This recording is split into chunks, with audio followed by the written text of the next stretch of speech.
confession to make.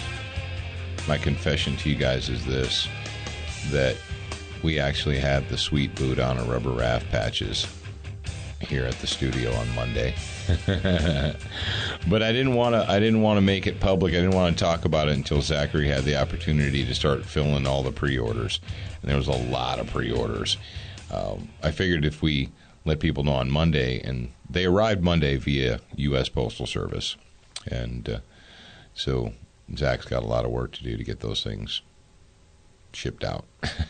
And the 5 Strategies books, too. Oh, and the 5 Strategies books arrived on Monday as well. Yeah, if you're part of the grad program and you got the special way to order those books it was basically a steal. You paid shipping and handling, and you got the book for free. Right. And obviously, if you're part of the grad program, you got that. And if you're not part of the grad program, you will be getting a notification in the future, in the near future, of the very near future. The very near future of how you can get the book. And not only the book, but we're going to be doing lots of bonus material with it as well. But that is coming in the near future, and that's another reason that you, A, want to be a grad program member, because it's good to be part of the grad program, and B, why you always want to make sure that if Jared sends you an email, that you click on it and open it and read it, because Jared doesn't send you emails because he's bored. He sends you emails because there's important stuff in there. Mm-hmm. Uh-huh. Everything I do is important. That's right. That's basically, that's what I heard him say. Word to your mother. Word to your mother. Thank you to Century Arms for providing the sponsorship for this half hour of Student of the Gun Radio. Century Arms, the makers of the C39 Victor 2, version 2. It's the upgraded version of the 100% made in the USA AK. And they also make the TP9 SA. I was thinking you were going to say C39 SA. No, the TP9 SA, which I'm actually wearing right now on my body in a crossbreed holster. You're wearing a crossbreed holster? Yes, I am. And it has the horsehide backing. And you want me to hip you cats? Here's the hip thing, cats. I know it's going to be really tempting to you guys when you order a crossbreed to order the standard cowhide backing. And you can do that. You're allowed. You're an American. Do whatever you want. I don't care. But here's what I'm going to tell you as somebody who's been wearing one like every single day since 2010, 11, the end of 2000. Holy crap balls. Jared, do you realize that it was 2010 that I first met Mark Craighead? Can you define that term you just used? No, I cannot. We're just moving on. Okay. But it was 2010 that I first met Mark Craighead, and he introduced me to the crossbreed Super Tuck, and I was like, I don't know. And I was a skeptic. I was, because I had never, up to that point in time in my life, as a gun carrier, as a cop and bodyguard and all that kind of super cool jazz, I could never find an inside the waistband holster that was comfortable enough for me to wear all day. I'd get one and I'd think, oh, this is comfortable, and I'd put it on and I'd start moving throughout the day, and within a couple hours I had a hot spot, or it was rubbing, or it was shifting, or whatever. And what happens? You guys, if you've played this game, you know you're digging at it, and you're constantly moving at it, and you're twisting it, and you're doing stupid stuff like taking the gun out for no reason and adjusting and putting it back in. Stop yourself. So Mark gave me a Super Tuck for a Glock 19, and he said, here, try this. And I was like, okay, I'm not really a fan of waistband holsters, but I'll try it. And folks, it works. It just does. You want a true test of a comfortable holster? Get into a truck, get into a car, and drive for 12 hours, or even 8 hours, or 6 hours, and get out and see how you feel. And if you don't have a raw spot rubbed into your side, then you're good to go. So when you guys get online and you're like, I'm going to buy a Super Tuck holster, and I'm thinking about being cheap and just getting the cowhide backing, do yourself a favor. Get a crowbar and pry open your wallet and spend the extra $10 or $15 or whatever it is to get the horsehide backing. You won't regret it. It's high quality. It holds up better. That's why horsehide holsters are more expensive than cowhide holsters, because A, it costs a little bit more to get it, and B, it's better leather. Sorry, it just is. I mean, I'm sure there's somebody out there that's probably making cat or hamster leather holsters, but get the horsehide leather. You won't regret it. That is my soapbox for inside the waistband holsters. And, of course, you can go to crossbreedholsters.com and check them out. Now, Jared is going to, every Wednesday for the last, month or two or so, at least a month, maybe 4 weeks, 6 weeks, we've done the SWAT Fuel Fitness Moment, Fitness Talk, and today is no different than any other day. Do you like fitness? I like fitness. Do you like fitness? I really like fitness. Physically fit, physically fit, physically fit, woman, physically fit, physically fit, woman, nice, trick, fantastic, big body ocean at the big Titanic, woman, and nice, sweet, energetic, big body ocean at the big Titanic, woman, nice. All right, this week I'm going to kind of do a slow, or not really slow, but a concise. It's going to be a shorter subject because there's not really that much to say on it unless I repeat myself. Flexibility, stretching, do it. And what I do, I'll give you an example of what I do before I work out. I stretch before and usually after. It's actually more important to stretch after, but I do both. And before you stretch, you need to warm up your muscles. Because if you think of it, I think I've said this part before, warm up your muscles, get them warm, and then they'll stretch better. But why do you want to be flexible? I believe, and there are several other people that believe that are professionals in the fitness industry, that flexibility is really the foundation for balance, being a well-rounded tactical athlete. And if you think about it, it really is. When you stretch, you develop balance. When you stretch, you set your muscles up to be able to have the strength or be able to build the strength that you need. When you stretch, you are preventing injuries in the future, preventing future injuries. I wish I wasn't so hard-headed when I was younger. I probably wouldn't have had to have shoulder surgery. Happy muscles equal less injuries. That's right. Warmed up, flexible. You're just preparing your muscles for the work that they're about to do. Exactly, yeah. And a rule of thumb, if you don't work out every day, and you should do something every day, 5 minutes of your time, 15 minutes of your time, do something. But if you just want to stretch, if you want to take a day off, let your body rebuild, stretch when you wake up and stretch before you go to bed. And it's really that simple. So I came up with a theory, okay? Uh-oh. A theory.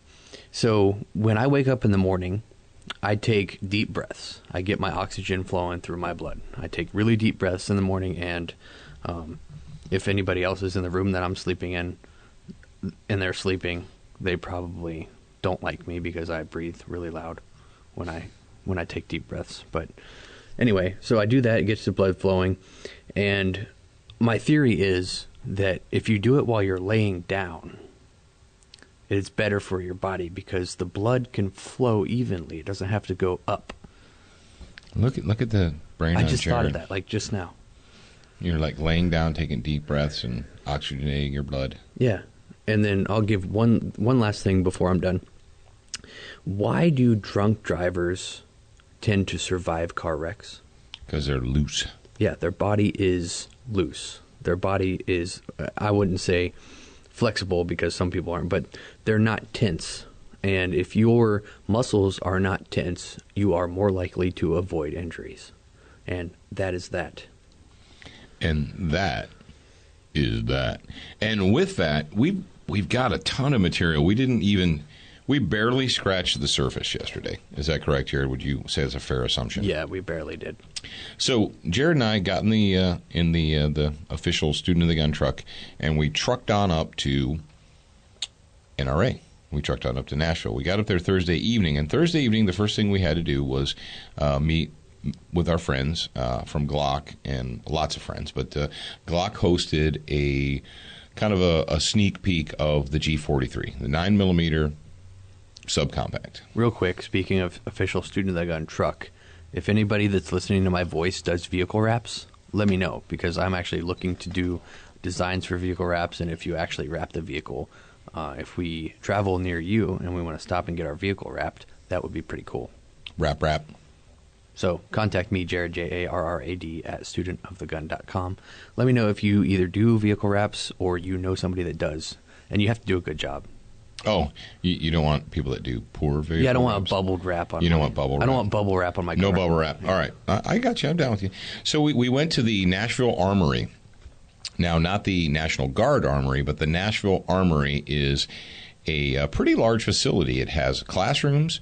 It has an indoor range. I think they had, I don't know, they had 2 separate bays. So I think they had like 12 lanes per bay. I know they do training there. They do concealed carry permit classes and enhanced carry permit classes and so forth.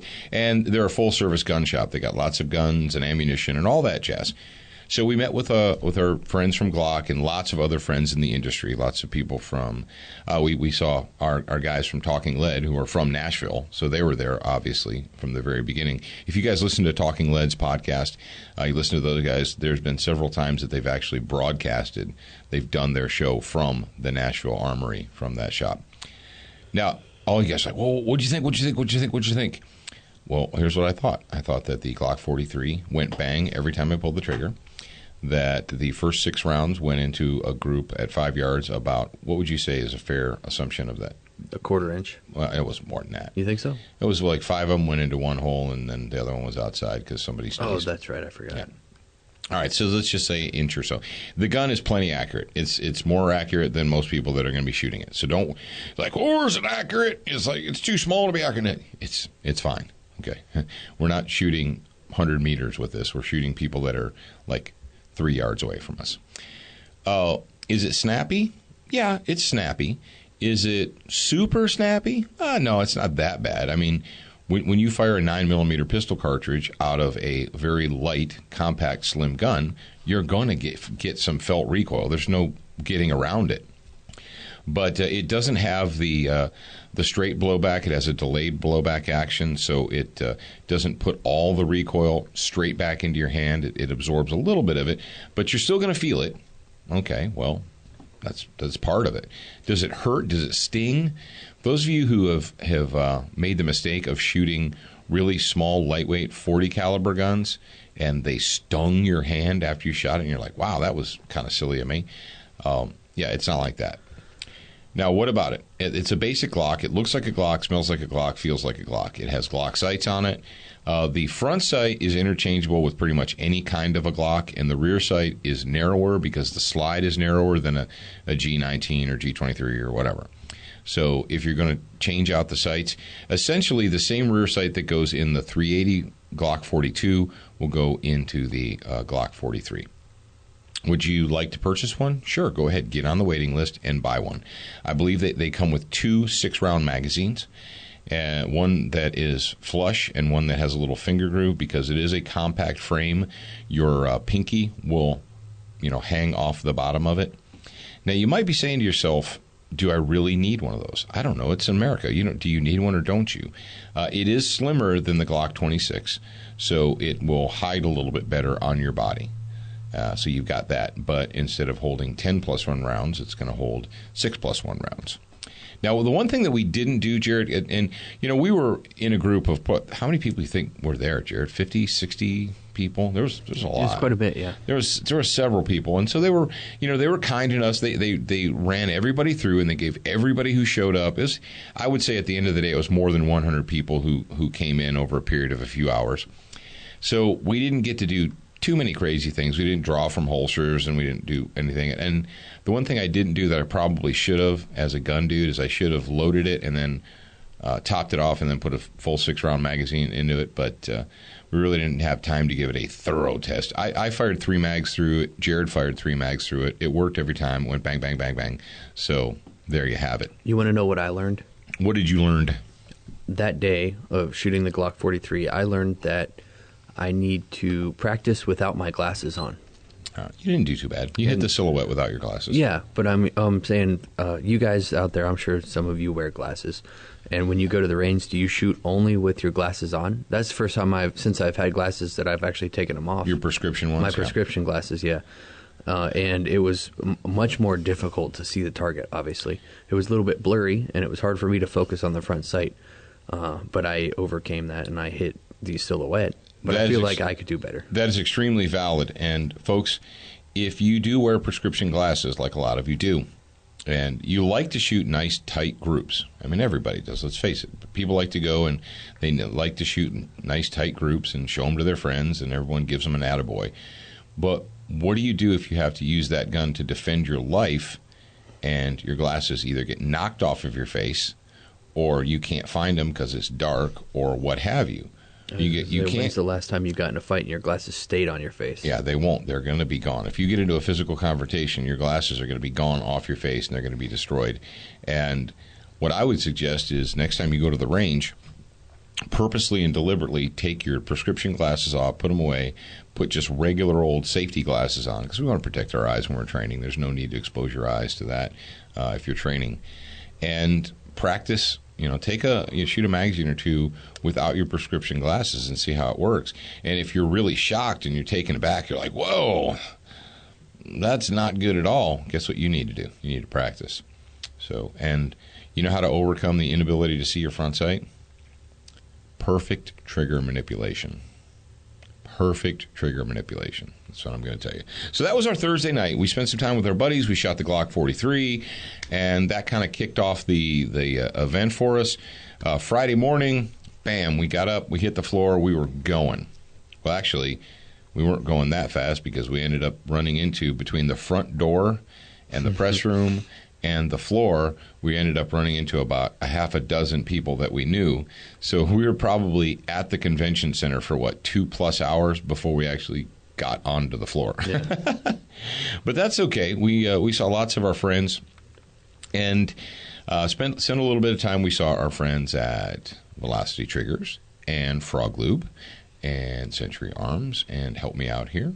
I don't know who else we saw on that day. Well, in total, we went by and we visited everybody. But let me tell you what. If you're listening to me now and you were at the show and you ran into us, thank you very much. Thank you very much for your kind words, for stopping to say hello. Jared was the official documenter of the trip, and he took literally more than 100 pictures. Yeah, I would say hundreds. I've still got a bunch to post. A couple of 100 pictures at least. And he took pictures of you guys, you students of the gun, guys and girls and kids and everybody. And he's going to be putting those up on our social media pages, Twitters and Facebooks and so forth. So. Yeah, we had. I'm gonna go through some of the students of the gun that we had here. We had the arrestable Dave Spalding. We had Jim Fuller on there. We had Max Michelle. Let's see who else. I'm going down the page here. Well, how about listeners? Oh, listeners, not, yeah. Not famous industry insider people. Yeah. I mean, folks that actually listen to the show. Right. No, we had Jacob, little Jacob. Remember him? Little Jacob. Thank you, little Jacob, for stopping by. Yeah, Jacob. Amy from Ohio. Thank you for saying hello. Yeah, we had Tom Single, TJ Gauthier. I don't remember how to say his name, but we had TJ on there. He's actually from. He does a podcast himself. We had Jeff Chaston, and we were actually eating lunch, and he sat down at a table and he goes, "Hey, Jared." And then he saw Dad. He's like, "Oh, you got that is Student of the Gun." And he came up. We gave him a sticker. We have what did EJ call this, or whoever posted it to Instagram? They said it was the meeting of the NSA watch list. Oh, where we were in the Frog Lube booth. Yeah, we had Larry and them, James and EJ and Dad and Rebecca, obviously. We had the dudes from God and Guns podcast. I don't know if you've ever listened to them. They came up. Hi, guys. And then Chris Dubois, he was there. He actually went to Jaeger's party. And Chris, I will be getting with you shortly about the stuff that you gave us. It's pretty cool. Actually, I'm going to go ahead and tease people. Can I do that? You better be careful, because if you're going to tease them with it, you better make sure that you're going to be able to deliver it. Well, I'm going to tease them. I'm going to give them ideas. Maybe they don't want it. If they want it, they might not want it. So, phone cases. Chris Dubois, he works for a company called Griffin Technologies. I don't know. They're a pretty big company for technology. And he brought some iPhone 6 phone cases. Maybe they didn't know where he was this weekend. Maybe he just busted him out. Maybe he called in sick. Well, he said his boss said to take those and give them to him. Oh, okay. All right. I assume that, hey, Chris, don't let your bosses listen to this if you were not supposed to be there. Don't run across the shop screaming, "I'm on the radio." Yeah. So anyway, he brought us some iPhone 6 cases, and I'm assuming that they can do a bunch of different kinds of phones. I'm going to get with him soon. And he said that they can do our logo or whatever design that we want on there. And we've got a couple designs in mind. Obviously, we got the Student of the Gun, Patriots Student Heart of the Team, Gun logo, AAFU, PFT. bunch Oh of yeah, different stuff. PFT shirt logo. So if you guys want that, let me know. Let us know on Facebook, Twitter, Instagram, email. Send it somewhere. info@studentofthegun.com. Send it somewhere we can read it. I Yeah. mean, just Or you can send it to send outer it space. somewhere. Yeah.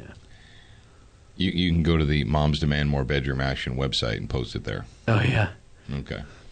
Oh, did you know that? Did you freaks know? For those of you that actually that weren't in Nashville, and I had no idea that they were there because they're a bunch of puke faces. Yeah. But apparently, the moms who demand more bedroom action there's a park down by the river in Nashville. And it's about a mile or two away from the convention center.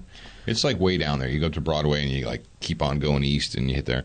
Anyway, not anywhere near the convention center, but they went down to this park and staged their little anti-NRA demonstration that Had like 50 people max or something. yeah, there's like 13 people there, and they wrote like some stupid nonsense in sidewalk chalk and then left. It's like, whatever. Shouldn't you be making me a sandwich? Exactly. Thank you for that, Mary. Exactly. Thank you. For that, Mary. She's going to come make us a sandwich, but Rock it's not- on. Yeah. She has an open invitation to come down here to the Student of the Gun University. We also spent a little bit of time with Mitch Dean. Mitch Yeah, was hey, actually- Mitch. How you doing? He took our very first Beyond the Band-Aid class we had here. that we held here at the Student of the Gun University. And speaking of Beyond the Band-Aid, we've got a class coming up at the end of May. Ooh, that's coming that's up right. soon. I think we've got 2 seats left. Yes, like the kids said, we've got a couple of seats left for the end of May Beyond the Band-Aid class. If you want to get on that, go to sotgu.com and sign up today. Yeah, sotgu.com. What I'm going to be doing soon is, if they don't sell out after this episode, I'm going to go ahead and send. I've got a couple people interested in. I'm going to send you guys emails. So if you can hear my voice, get in the class. If you can't, get in the class before they can, and then we'll just schedule another class.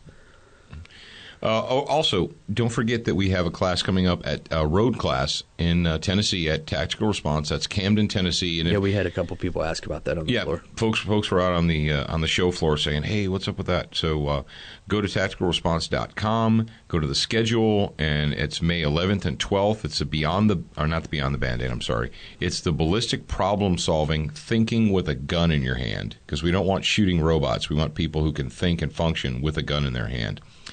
And that's going to be our only road class this spring. But it's going to be a Tactical Response.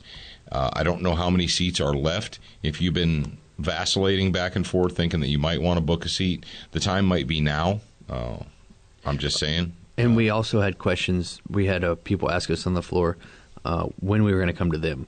And what my thing now is, what I'm going to tell you guys is, if you want us to come to you, contact me. Jared, Jarrad, at studentofthegun.com, and we'll try to work something out in your area. It's not all that complicated. As far as, we can do Beyond the Band-Aid pretty much on the moon if we need to. Ballistic problem solving, black rifle boot camp, stuff like that. We need a range, and we need a classroom. We need plumbing so people can go potty, because people like to go potty. And that's it. And then we need to have enough students to make it worthwhile to get in our vehicles and pay for gas and drive over to wherever you happen to be on planet Earth. So it's not really super difficult. And people have asked us, well, how come you're not in Michigan? How come you're not here? How come you're not there? Well, the reason is because, sadly or strangely, a lot of times we can't get into a facility because, let's say, and generally everybody likes to train on the weekends. You don't always, but that's kind of the rule, because most people have the weekends off, and that's when they can do it. But a lot of your indoor ranges, they say, well, Saturday's our biggest day, and there's no way we can tie up our range on Saturday for your class. So, sorry. And that's cool. It's no skin off my nose. But that's why we haven't scheduled a class in Michigan yet, because we're trying to get a range where we can, and let's face it, if you're doing training and instruction, you can't do it while people are standing around you shooting. You got to have a facility where you can dedicate to that actual endeavor. Lewis, I'm talking to you right now. Lewis, I'm talking to you right now. I know you can hear me. And Trent. I know you have a range. Lewis in Michigan. Oh, Lewis in Michigan has a range? He's got his own training company. Oh. And we want to meet him. So if you could, I know Lewis is that guy, and he knows people that he was asking us when we were going to come up there. So And, well, Trent also. Hey, Trent. Hope you're listening. Trent said the same thing. He's like, Trent's what? in Texas. Check out Saddle River Range. I believe that's it. Saddle River Range in Texas. Sounds good. Yeah, it's going to be a new facility. It looks like it's going to be super nice, too. If you say it's correct, I will believe you. How's that It's sound? correct. All right. Moving on, let's say Friday we saw our friends Jacob and Dina at Century and our new friend William at Century. We got over, and obviously we talked to Frank. We talked to those folks. Is there anything or booth that we got into that we were surprised or something new or strange? I'm kind of racking my brain. See, we didn't really focus on products this time. No, Like we didn't Dad focus said, on products. We focused on meeting people. Talking to people, shaking hands, handing out stickers. We probably handed out 30 or 40 stickers. Probably more than that. I think I took 60 of them, and I came back with a few in my pocket. Speaking of people, we've mentioned EJ a couple times on the show. EJ Owens of Yeah. legallyconcealed.org. Yeah, check him out. He does the Sheepdog Society, too. I'm sure some of you are members of one of those two sites. Yes. He's got some great stuff. He's a great dude. Check He's him got out. good content. He's a good, solid guy, and we highly recommend that you do that. Go over there, and if you go to his Facebook page or whatever, just say, "Hey, the guy's a student of the gun told me to come over and take a look." And that is something that I want to thank you for, because every one of our sponsor booths that we went to, at least once or twice, they said, "Hey, somebody came in here and said, thanks for sponsoring Student of the Gun." And I appreciate that. I know Jared appreciates that. Yeah, I do. Oh, and I was talking to one of our fans, and he said something about calling people out when they do things wrong. And rock on, we should do that. But we also want to reinforce positive behavior. And we talked about that yesterday at the end of the show, but I want to talk about it today a little bit as well. You know this, I know this, we all know it, but we don't take a moment to think about it. All right, your favorite restaurant. Everybody has one, right? I mean, you do, I do, everybody has a favorite restaurant. I think my new favorite restaurant is Monell's. Oh, yeah. We'll talk about that, too. Don't let me forget. So, if you go to a restaurant and you have good service, you say, thank you, you leave a tip, and you leave. You know, do you ever go home, get on the phone, call the manager, and said, I had really good service tonight, thank you very much? No, you don't. But if you don't have good service, or if you're one of these cranks that's just looking for things to be wrong, well, then businesses, whether they're restaurants, whether they're whatever, retail shops, it seems like they only hear from the malcontents. They only hear from the cranks. They only hear from the crybabies. And it's easy as somebody who provides a service or runs a business to get a little bit frustrated. It's easy to get frustrated. It's like everybody I talk to has a problem or a need or wants to know why we're not doing this or when are you going to do this or what have you.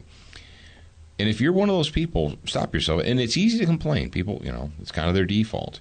But when someone does something positive, do you provide them with positive reinforcement? When you get good service, do you tell the manager specifically, hey, we had good service tonight. Thank you very much. I appreciate it. And when it comes to, what do you like? Whether it doesn't matter if it's just a Student of the Gun Radio, whether it's Talking Lead. Those guys are our buddies. We like the guys Zeke and Left Hand at Talking Lead. They're good dudes. So if they've got a sponsor, let those people know. Say, hey, I really appreciate the fact that you sponsor Student of the Gun or Talking Lead or Gun Talk or whatever your favorite thing happens to be. Because the fact of the matter is, and what we know, is that the other side, look at that at the Mysteries Pizza thing. We had people that were these leftist puke-faced scumbags that were filing false and fake Yelp reviews. You shouldn't use that to push your agenda. Yeah. You shouldn't do it. Yeah. That's what you're doing right now. Don't you know that? Is that what I'm doing? Apparently, that's what. That's what people with cognitive dissonance. Yeah, I shouldn't mention that because I'm trying to push my agenda. Jared's being facetious there. And by the way, if this is the first time you've listened to our show, take a deep breath, breathe it in, breathe it out, close your mouth, open your ears, and come back and listen tomorrow, and come back and listen the next day, and eventually you'll speak sarcasm very, very fluently. And if you already do, congratulations. Congratulations. If you speak sarcasm fluently, you have a good life. But, the other side, what they've been doing is they have no problem lying. They have no problem committing falsifications, and what you need to do, and that's, you know what, Jared?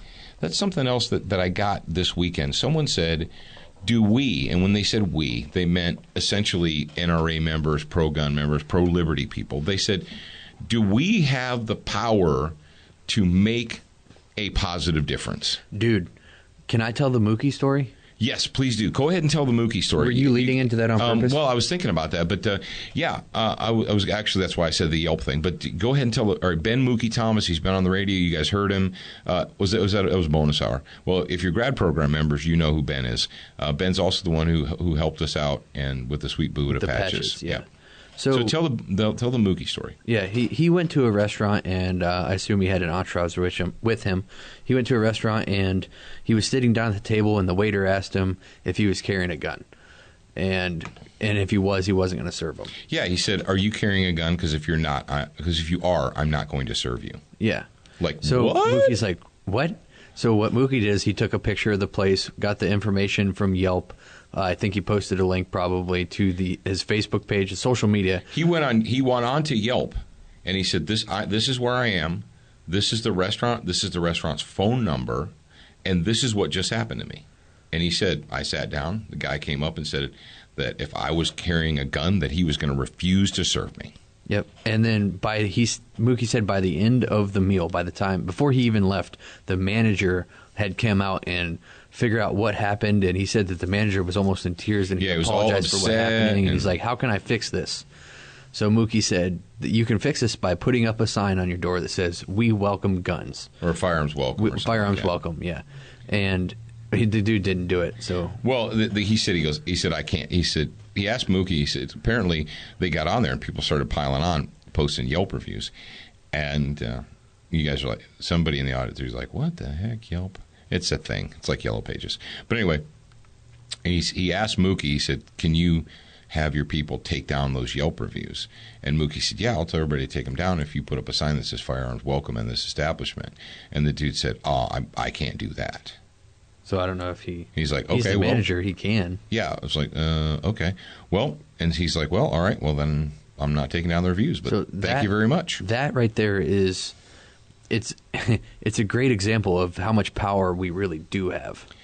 And you don't have to lie. Don't lie.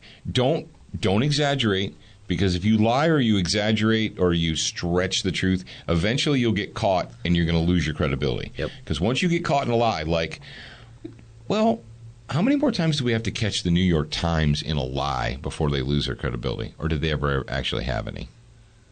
I don't think they have. They haven't had credibility for a long time. But yeah, look at the New York Times. Posted basically a story that was filled with half-truths, and they got busted out. And now, unfortunately, most of the people that read the New York Times and actually believe it, they have an agenda too, and so they're not going to think. And that's something else I was talking. Man, I had a conversation this morning, and they were talking about education versus indoctrination, and how people. The gentleman says, "Hey, I don't see how these college-educated people can be so deliberately and willfully ignorant." And I said, "It's not education; it's indoctrination. Mm-hmm. An educated person questions. An educated person will ask questions. They don't just accept it at face value. If you say, oh, this, and they're like, well, hang on a second. I hear what you're saying, but I want to know more. Well, but these folks that go to colleges today, they're not getting an education. They're being told what to think.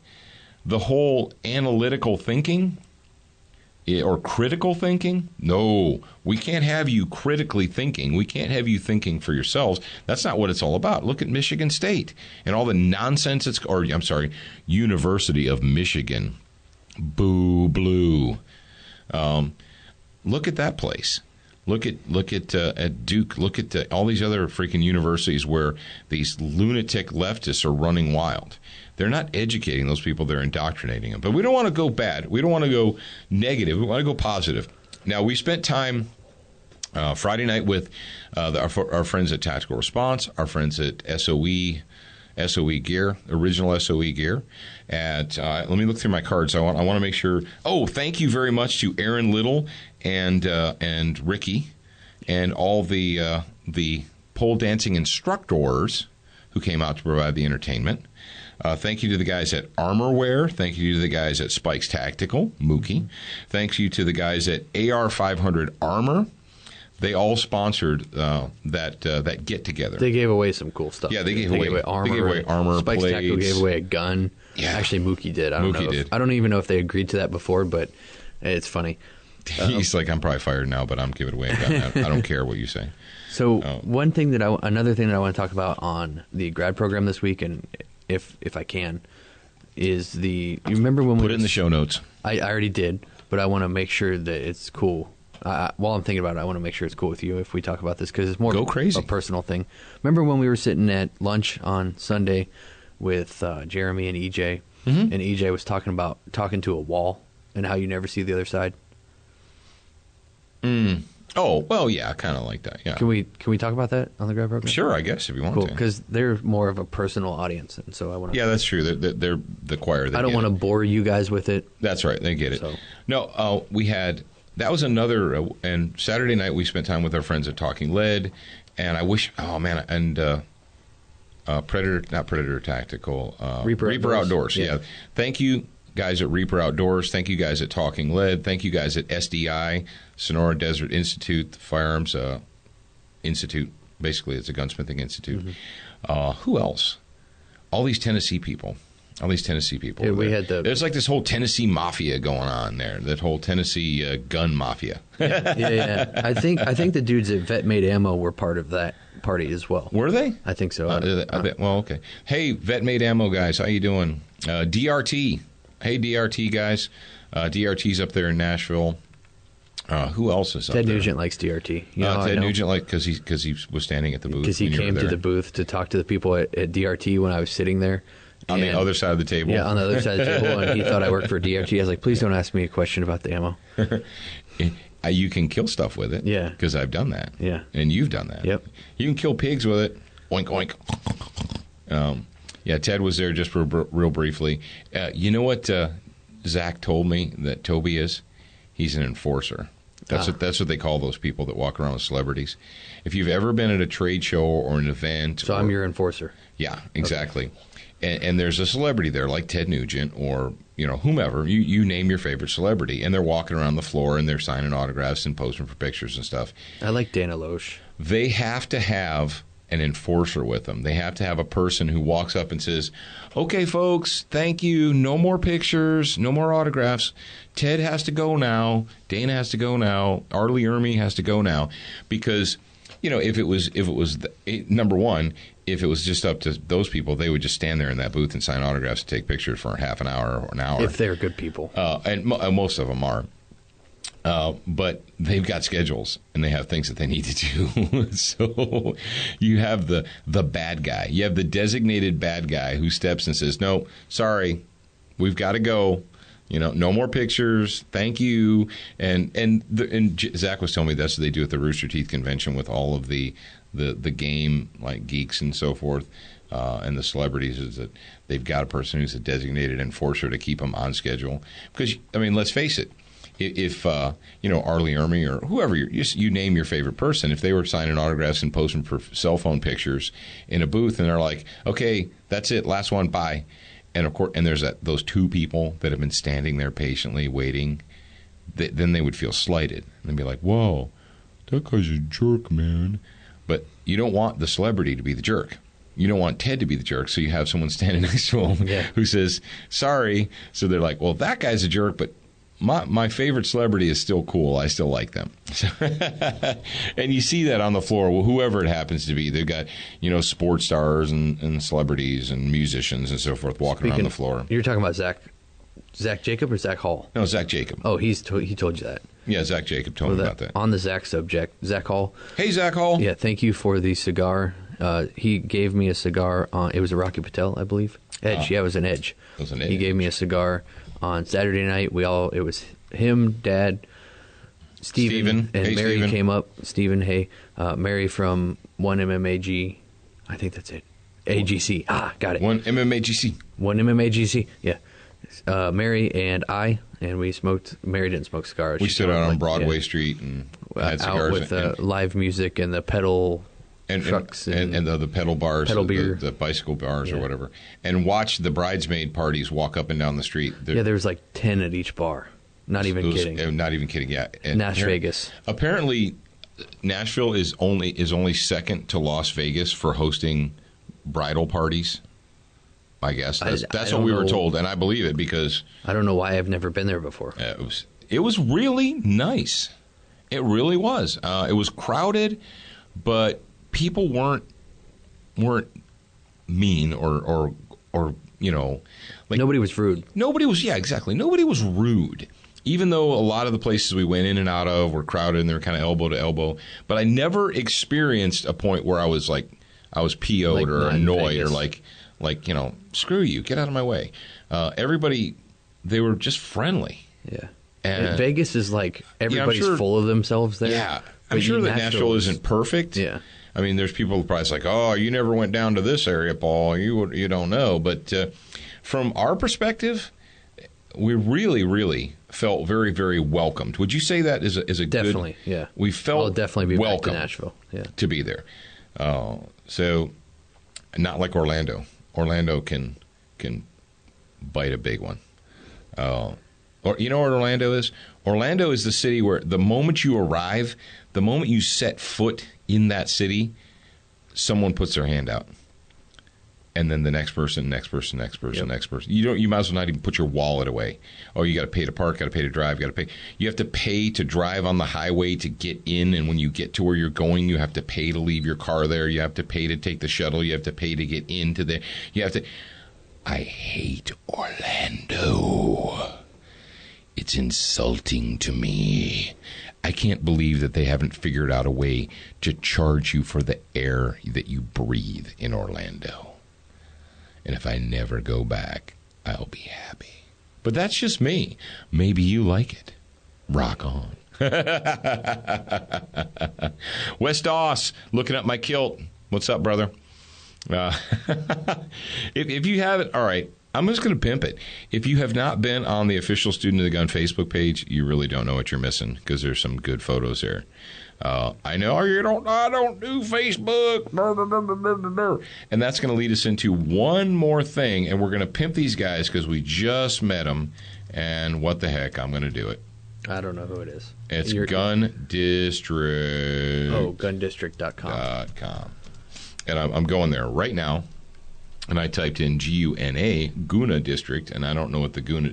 Oh, there is a Guna District in India. So Wow. if you accidentally type that, then you can end up with a map of India. But for those of you that don't really care about the geography of India, but care about gun-related stuff, and you think that Facebook can bite the big one, well, there's an alternative for you. It's here, your pro-gun social community. And this is something that really just got kicked off. It's pretty new. It's very new. But it's an alternative for pro-gun people, and it's called gundistrict.com. It just sounds like it's spelled. You can sign in and sign up, and that's what we're going to actually be doing this week is we're going to be doing a student of the gun part there. Yep. Didn't they invite us to come do that? Yeah, That's we'll what do I thought that. I'm they going did. to contact them and see what we need to do to get a group or page or whatever it is set up. The menu says home, pages, groups, events, photos, videos, polls, members, more. So it looks like it's pretty much close to Facebook. I don't know what the interface is like, but it's a pro-gun social community. And Oh, I just saw a picture of Julie. Julie has a thing. Julie Golub. We got pictures of us with Julie because she's such a sweetheart. Is Julie not she's just the sweetest person, you know? I don't know. She is. we got to get her back on here. She said she had fun talking to us last time, so she said she wants to do it again. Cool. We had a lot of good people and tons of more good people than we actually even have time to talk about right now. Cool things from Keltec. Hey, did you guys know that they redesigned the Sub 2000? If you haven't been over to the Keltec website lately, go there. And the Sub 2000 is really ninja. Did they redesign it or remanufacture it or? Well, I don't know if they touched it to their shoulder. Okay. Because if you touch it to your shoulder, it remanufactures it. And you got to be careful doing that. Okay. I'm actually afraid to touch a pistol now because I'm afraid I might accidentally remanufacture it, and I don't want to do that. That's the last thing that I want to do, is to accidentally remanufacture a gun. I didn't know that I had the power to remanufacture a gun until recently. So, and if you didn't know this, Keltec just redid their website. And if you haven't been to the Keltec website in a while, you need to get over there. Oh, Farfignugan. Student of the Gun will be redoing their website in the very near future. Farfignugan. I'm looking at it, and they don't have the picture of the new one yet. What's up? Maybe they just introduced it at NRA. SHOT Show they did. Oh, was it a SHOT show? Yeah. Okay. Well, then we need to kick somebody's butt. Someone needs their butt kicked because we need new pictures of it. Do you wanna pick up with Sunday tomorrow, or do you wanna just? Are we done with the NRA convention? I don't know. You know what? I bet you the moment that we sign off, we're going to remember something that we should have talked about. Right. I can almost guarantee you that that's going to happen. Mm-hmm. So, all right, ladies and gentlemen, children of all ages, thanks for joining us. If you are on the floor of the NRA annual meetings, thank you very much for stopping by and saying hello, for your kind words. We truly appreciate it. We do. We appreciate your support. And please support the people that support us. Do something positive. Don't be the guy that always complains. Be the guy who reinforces positive behavior. That's your mission for this week. All right, so until we talk to you tomorrow, remember, you're a beginner once, but you should indeed be a student for life.